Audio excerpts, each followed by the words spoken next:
Vandaag hadden we een ontmoeting met de heer Eeman en met mij als voorzitter van het herdenkingscomité Slavernijverleden met een deel van ons team hier op Aruba. En wij vierden het feit dat de heer Gregory Richardson is toegetreden tot het herdenkingscomité Slavernijverleden. Het was een heel mooi constructief gesprek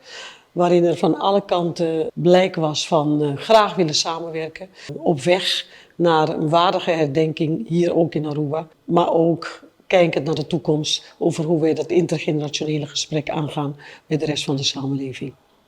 Oké, dat zien dan we nos dat dat ding, officieel, bekendmaking para lo qual mi participación como un lid oficial dingen comité slavernijherdenking.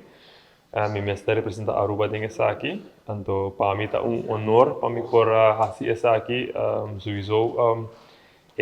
historia de esclavitud tem su parte, como é um parte muito escura em nossa história, pero também tem algo que tem um processo ainda não a marca aqui meio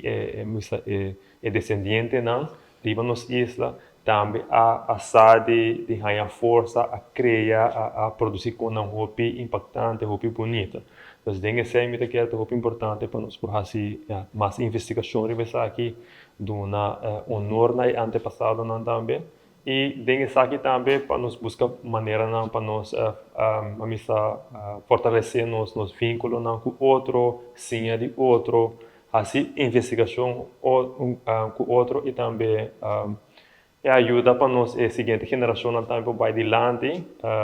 É uma história, uma missão parte obscura em nossa história, mas tem que ser também tão importante para nós trabalhar junto, vai adiante para a seguinte geração também para ganhar força e por estar orgulhoso também do passado.